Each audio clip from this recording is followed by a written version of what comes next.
everyone. Namo Myoho Renge Kyo. Thank you so much for being here again. We are going to continue with the actions of the Votary of the Lotus Sutra. It's given us quite a lot of insight into Nichiren's experience of his remonstrations against the shogunate's method of managing the country, certainly in respect to Buddhism. And right, let's just get into it and see where Nichiren goes with this. The members of the group all began to leave, as did Rokuro Saimon and his men. As they were walking across the yard, I called the Lord back to make a prophecy. I first asked him when he was departing for Kamakura, and he answered that it would be around the 7th month after his farmers had finished their work in his fields. Then I said, for a warrior, work in the fields means assisting his lord in times of peril and receiving fiefs in recognition of his service. Fighting is about to break out in Kamakura. You should hasten there to distinguish yourself in battle, and then you will be rewarded with fiefs. Since your warriors are renowned throughout the province of Sagami, if you remain here in the countryside tending to your farms and arrive too late for the battle, your name will be disgraced. End quote. I do not know what he thought of this, but Homa, dumbfounded, did not utter a word. The Nembutsu monks and the observers of the precepts and lay believers looked bewildered, not comprehending what I had said. After everyone had gone, I began to put into shape a work in 2 volumes called The Opening of the Eyes, which I had been working on since the 11th month of the previous year. Now, we've gone through this Gosho before. If you haven't seen that one yet, it's a long one, but amazing in its scholarship and insights. All right, so we'll continue. I wanted to record the wonder of Nichiren in case I should be beheaded. The essential message in this work is that the destiny of Japan depends solely upon Nichiren. Not Nichiren the guy, but Nichiren the reformer of Buddhism to its essential practice. That's not a personal thing as much as it is a charge, the life of. The essential message in this work is that the destiny of Japan depends solely upon Nichiren. A house without pillars collapses, and a person without... this is an unfortunate transcription. I need to say this a different way, because that's totally... How could they translate this way? It's totally counter to Buddhism. If you don't know by now, especially... the scholarship of Buddhism from the get-go, and Nagarjuna beat this horse to death. There's no such thing as a soul. So why use it in this? I'm going to have to revise this book again.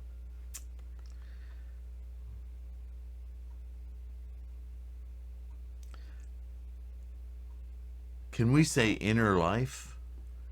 Can we say of our samsaric existence that there is a strong... I mean, we're born, we're created, we're manifest of innumerable, uncountable amalgams of energies, right?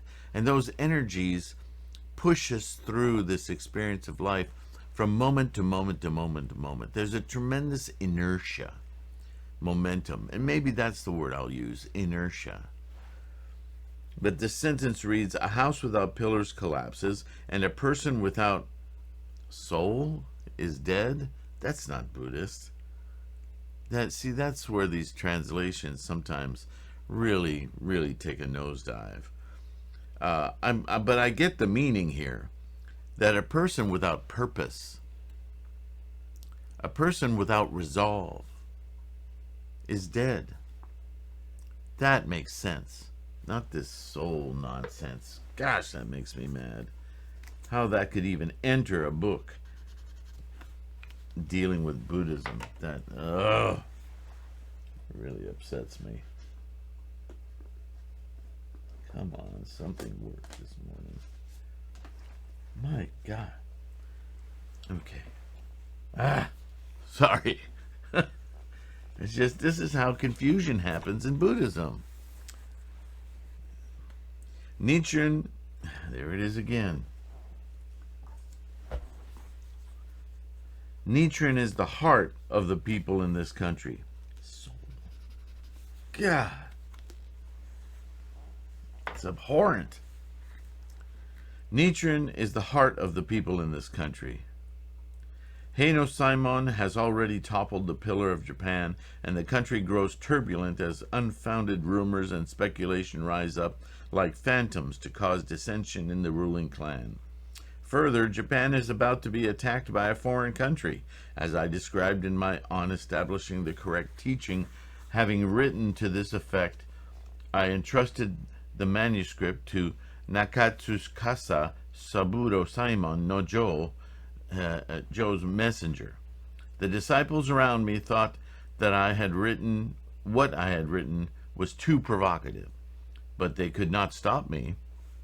Just then, a ship arrived at the island on the 18th day of the second month. It carried the news that fighting had broken out in Kamakura and then in Kyoto, causing indescribable suffering. Rokuro Simon, leading his men, left on fast ships that night for Kamakura. Before departing, he humbly begged for my assistance with palms joined, because what Nichiren had cautioned him about, he didn't take his advice, and now Kamakura was being sacked, and he wasn't there to defend it. So suddenly he realized, crap, this Nichiren guy is for real. So he goes and asks for his advice. What a mess. He said, quote, I have been doubting the truth of the words you spoke on the 16th day of the last month, but they have come true in less than 30 days. I see now that the Mongols will surely attack us, and it is equally certain that believers in Nembutsu are doomed to the hell of incessant suffering. I will never chant the Nembutsu again. It's a hell of a way to convert, to reform, to correct practice in Buddhism, certainly as Nichiren is pointing out. We never know what it'll take to awaken us. To this I replied, Nichiren says, whatever I may say, unless the Lord of Sagami heeds my words, the people of Japan will not heed them either, and in that case our country will surely be ruined. You see, Nichiren is firmly focused. Over and over again he tells us about this. Yes, he is spreading support and doctrine for the correct practice of Lotus Sutra and Buddhism in its entirety. But his focus is squarely on the leaders of the nation and the spiritual wellness of the entire country, because he understands that with such tremendously inculcated cultural stigmas and, you know, the way Nembutsu has been around for several hundred years, and these other adherents or other sects in their own way, all divergent from the core of Buddhism, their influence is so great that his task, if he were to take it one by one and just spread it personally, he would never be able to stem the tide that has been welling up in Japan for hundreds of years, incorrectly practicing. So he's going for the top, and then if he can influence the top, then only then will the people who are extremely authoritarian, right? They're just wanting to do what they're told. They don't really want to think for themselves. So one by one it will be ineffectual. The country will end up in ruin. So he's going to the top. And that's why he's facing so much backlash, right? But that doesn't deter him because he knows this has to happen.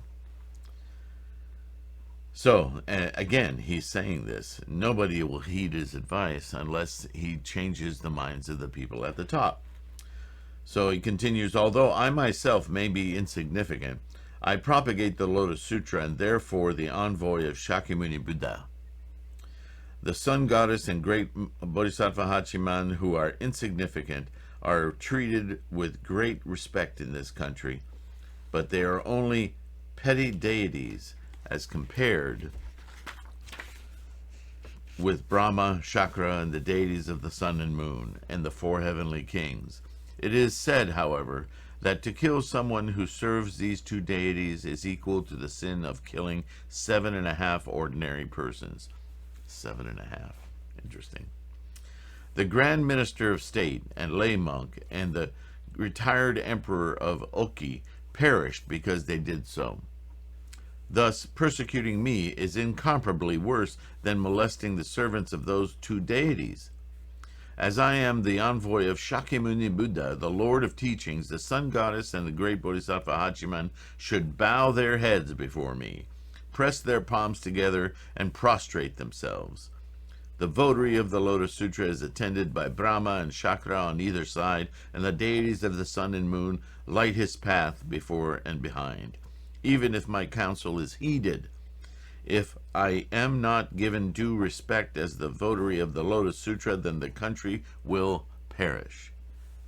How ominous that the authorities have turned hundreds of persons against me and even banished me twice. This country is surely doomed. But since I have asked the deities to withhold their punishment on our land, it has survived until now. However, that punishment has finally descended because these unreasonable actions continued. And if my counsel is not heeded on this occasion, the deities will cause the Mongol Empire to send its forces to destroy Japan. That would seem to be the kind of disaster that Heino Simon is intent upon calling forth. When it happens, I doubt that you and your followers can find any safety even on this land. After I had finished speaking, Homa, looking deeply perplexed, set off on his way. Why did he look perplexed? He finally comes to his senses, understands Nichiren's teachings and position in Buddhism to be forthright, to be accurate. He has to be put in this horrible situation by his own beliefs and so forth.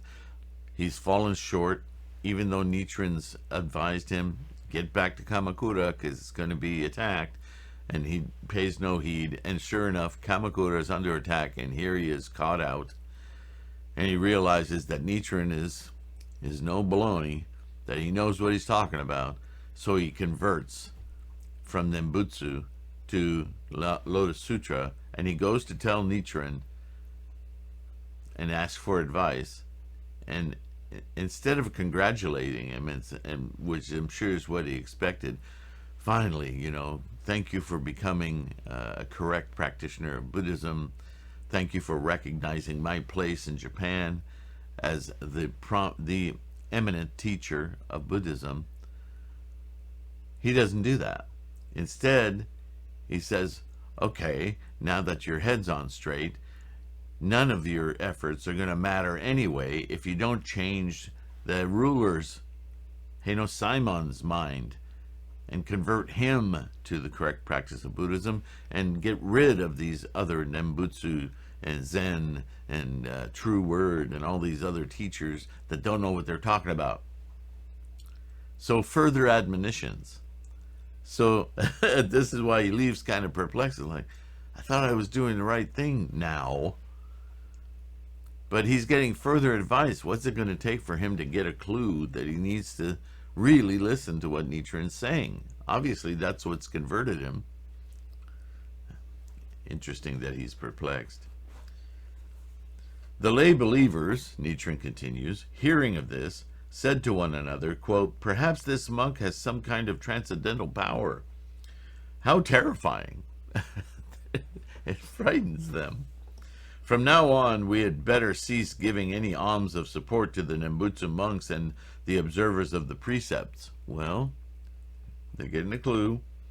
The observers of the precepts, who were followers of Ryokan, and the Nembutsu monks said, quote, "Since this monk predicted the outbreak of rebellion in our country, perhaps he is one of the conspirators." After this, things grew somewhat quieter. There's a lot of doubt and unsettlement in the land. Then the Nembutsu monks gathered again in council. Quote, "If things go on this way," they said, "we will die of starvation. By all means, let's rid ourselves of this monk, because it's got to be his fault, right? Already more than half the people in the province have gone over to his side. What are we to do?" So Nichiren's getting a lot of converts, right? And they're upset. The Nembutsu, are upset. Yaimi Dabutsu, the leader of the Nembutsu monks, along with Dokan, a disciple of Ryokan, and Shoyubo, who were leaders of the observers of the precepts, journeyed in haste to Kamakura. There they reported to the lord of the province, Musashi, quote, "If this monk remains on the island of Sado, there will soon be not a single Buddhist hall left standing or a single monk remaining. He takes the statues of Amida Buddha and throws them in the fire or casts them into the sea, the river. Day and night he climbs the high mountains, bellows to the sun and moon, and curses the regent. The sound of his voice can be heard throughout the entire province." When the former governor of Musashi heard this, he decided there was no need to report it to the regent. Instead, he sent private orders that any followers of Nichiren in the province of Sado should be driven out of the province or imprisoned. He also sent official letters containing similar instructions. He did so 3 times. I will not attempt to describe what happened during this period. You can probably imagine. Some people were thrown into prison because they were said to have walked past my hut. Others were exiled because they were reported to have given me donations, or their wives and children were taken into custody. The former governor of Musashi then reported what he had done to the regent, but quite contrary to his expectations, the regent issued a letter of pardon on the 14th day of the 2nd month in the 11th year of Bunei, 1274, which reached Sado on the 8th day of the 3rd month. The Nembutsu monks held another council. Where we time-wise? Oh, goodness, plenty of time. The Nembutsu monks held another council. Quote, "This man, the arch enemy of the Buddha Amida and slanderer of the Reverend Shantao and the Honorable Honen, has incurred the wrath of the authorities and happened to be banished to this island. How can we bear to see him pardoned and allowed to return home alive? He's caused so much trouble." It's not funny, but it's a ridiculous response, isn't it? While they were engaged in various plots, for some reason there was an unexpected change in the weather. A favorable wind began to blow, and I was able to leave the island. The strait can be crossed in 3 days with a favorable wind, but not even in 50 or 100 days when the weather is bad. I crossed over in no time at all. Thereupon the Nembutsu monks, observers of the precepts and true word monks of the provincial capital of Echigo and Zenko-ji temple in Shinano, gathered from all directions to hold a meeting. We got to do something. What a shame that Sado monks should have allowed Nichiren to return alive. Whatever we do, we must not let this monk make his way past the living body of Buddha Amida. But in spite of their machinations, a number of warriors from the provincial government office in Echigo were dispatched to escort me. Thus, I was able to pass safely from Zenkoji, and the Nembutsu monks were powerless to stop me. I left the island of Sado on the 13th day of the 3rd month, and arrived in Kamakura on the 26th day of the same month. On the 8th day of the 4th month, I met with Heino Simon. Once again, he gets to meet with the ruler of Japan. In contrast to his behavior on previous occasions, his manner was quite mild, and he treated me with courtesy. What changed, I wonder? An accompanying lay monk asked me about the Nembutsu, a layman asked about the True Word School, and another person asked about Zen, while Heino Simon himself inquired whether it was possible to attain the way through any of the sutras preached before the Lotus Sutra. I replied to each of his questions by citing passages from the sutra. Again, it's not my opinion. It's right here in the teachings. Then, Heino Simon, apparently acting on behalf of the regent, asked when the Mongol forces would invade Japan. I replied, "They will surely come within this year. I have already expressed my opinion on this matter, but it has not been heeded. If you try to treat someone's illness without knowing its cause, you will only make the person sicker than before. In the same way, if the True Word monks are permitted to try to overcome the Mongols with their meditators and imprecautions, they will only bring about the country's military defeat. Under no circumstances whatever should the True Word monks, or the monks of any other schools for that matter, be allowed to offer up meditators. If each of you has a real understanding of Buddhism, you will understand this matter on hearing me explain it to you." Quote, "Also, I noticed that although advice from others is heeded, when I offer advice, it is for some strange reason invariably ignored. Nevertheless, I would like to state certain facts here so that you may think them over later. The retired Emperor of Oki was the sovereign of the nation, and acting administrator Hojo Yoshitoki was his subject, and yet the latter attacked and defeated the retired emperor.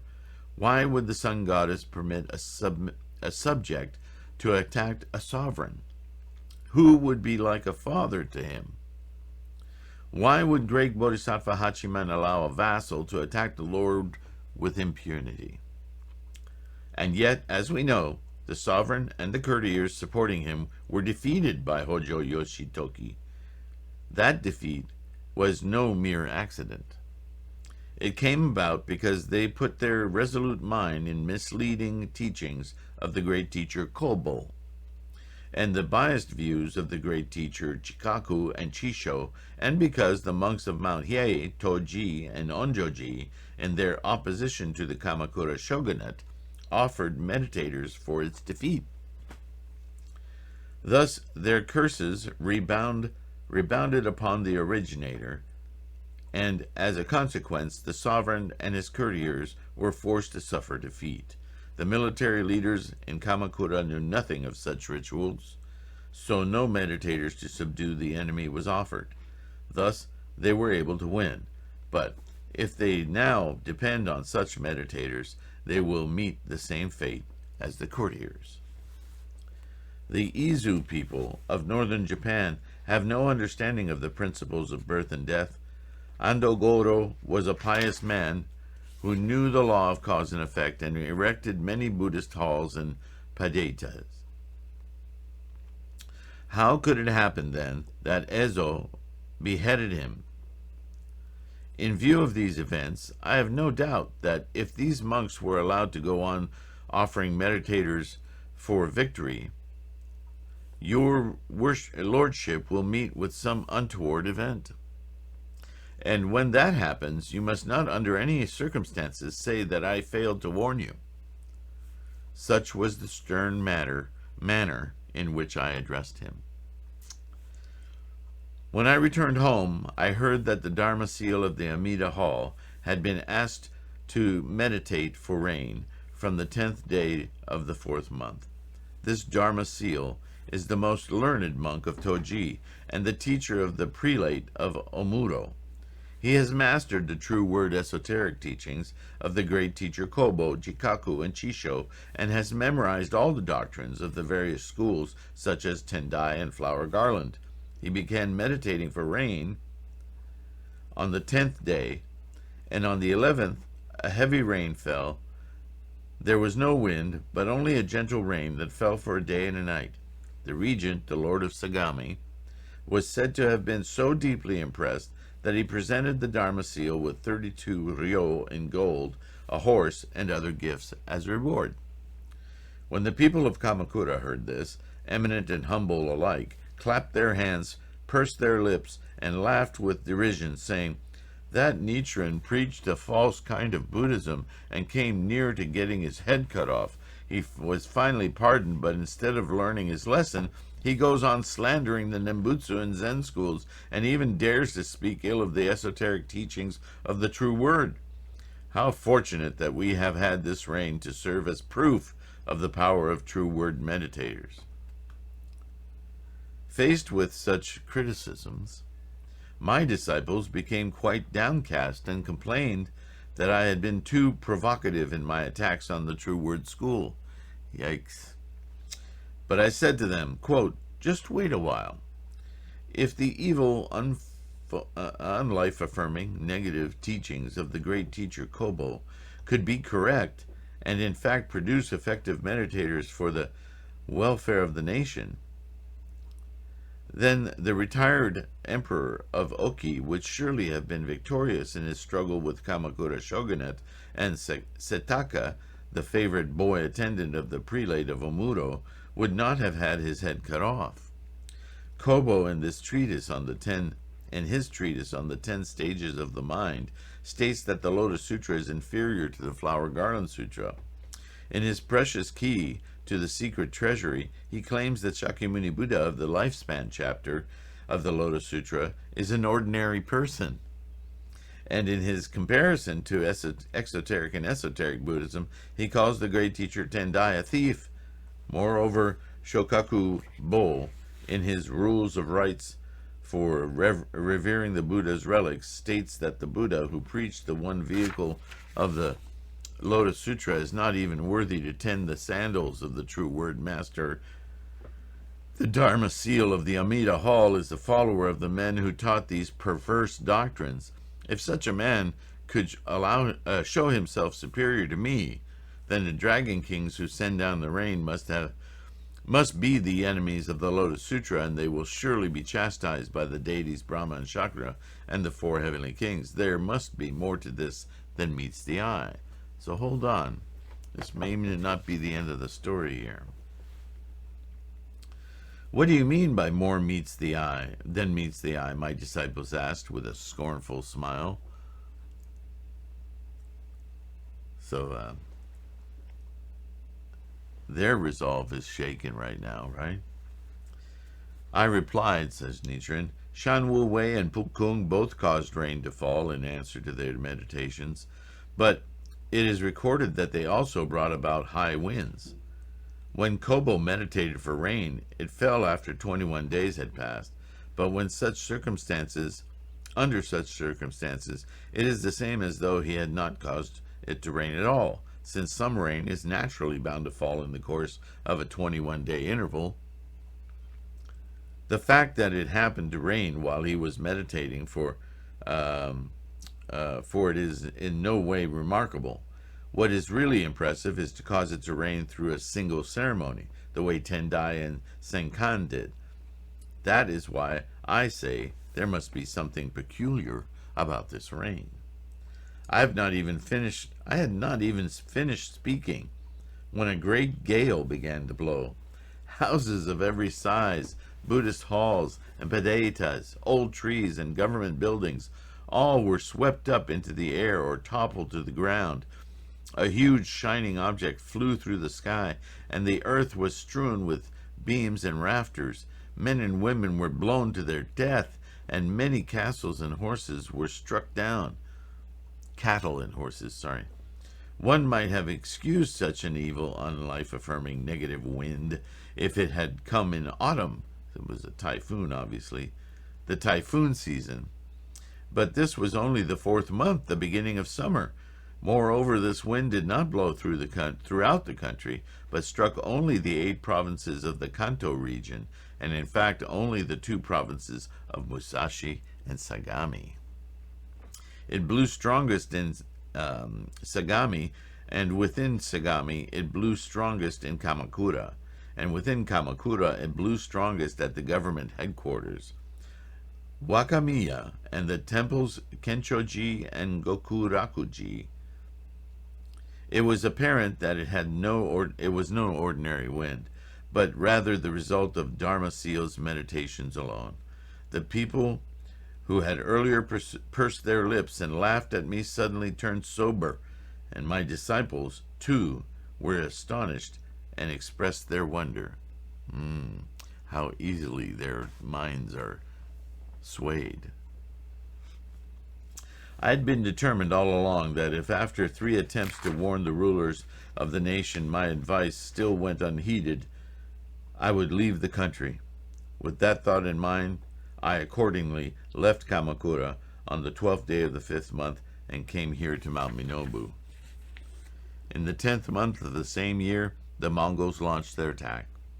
Not only were the islands of Iki and Tsushima assaulted and captured, but the forces of the Dazaifu government office in Kyushu were defeated as well.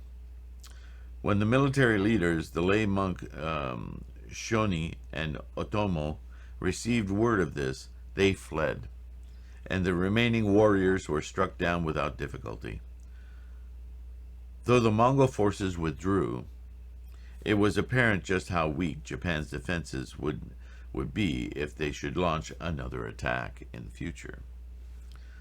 The Benevolent King's Sutra says, once the sages have departed, then the 7 disasters are certain to arise. The Sovereign King's Sutra states, because evil, unlife-affirming, negative people are respected and favored, and good people are subjected to punishment, marauders will appear from other regions, and the people of the country will meet with death and disorder. If these pronouncements of the Buddha are true, then evil men certainly exist in our country, and the ruler favors and respects such men, while treating good men with enmity. The Great Collection Sutra states, the sun and moon no longer shed their light, all the 4 directions will be afflicted by drought. The wicked rulers and monks who perform these 10 evil acts will curse and destroy my correct teaching. These are the Buddha's words. In the Benevolent King's Sutra, we read, quote, evil monks, hoping to gain fame and profit, in many cases appear before the ruler, the crown prince, or the other princes, and take it upon themselves to preach doctrines that lead to the violation of the Buddhist law and the destruction of the nation. The ruler, failing to perceive the truth of the situation, listens to and puts a resolute mind in such doctrines. In this way, he brings about the destruction of Buddhism and of the nation. And the Lotus Sutra speaks of the evil, unlife-affirming, negative monks of that muddied age. If these passages in the sutras are true, then there must unquestionably be evil monks in this country. Look at what's happening, right? The crooked trees are destined to be cut down on a treasure mountain, and dead bodies are rejected by the great sea. Though the great sea of Buddhist law and the treasure mountain of the one vehicle may admit the shards and rubble of the 5 cardinal sins or the dirty water of the 4 major offenses, they have no room for the dead bodies of those who slander the law, or the crooked trees who are ichantikas, persons of incorrigible disbelief. Therefore, those who endeavor to practice the Buddhist law, Myoho Renge-kyo, and who care about what happens to them in future lives, should know what a fearful thing it is to slander the Lotus Sutra. I think on that note, because there's been a lot of piety here, I'm going to take a break. I'm going to go edit this book and take those ridiculous words out of here. and I will continue this in the next one. But obviously, Nichiren is giving us quite an account,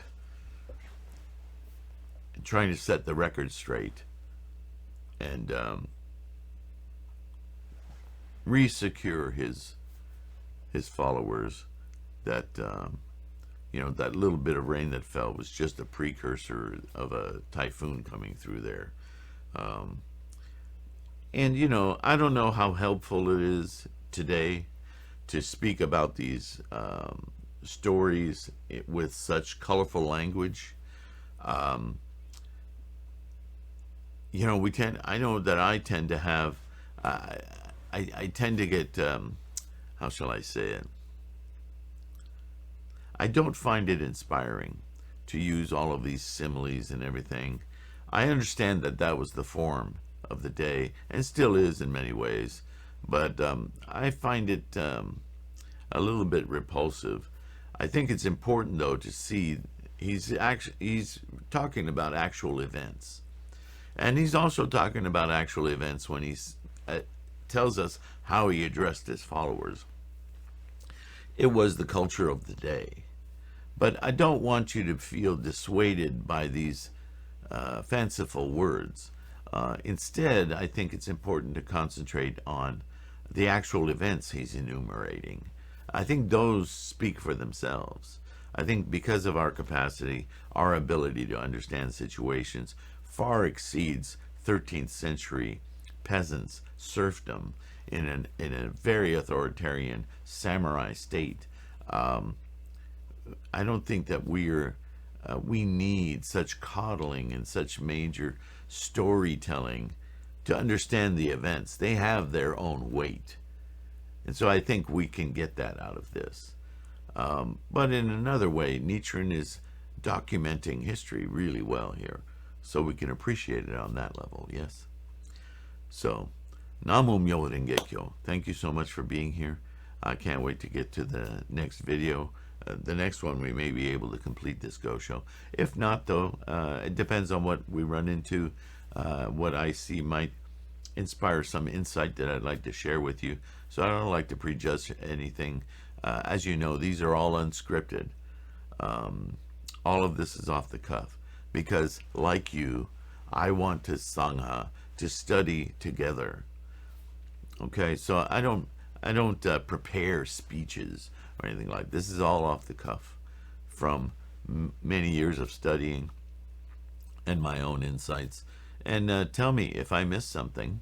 You might have saw something. You might have gotten a great insight. Please share it in the comments. That'll help all of us. Okay? Until the next one, take care of your health, and I'll see you then. Namu Myo Renge Kyo.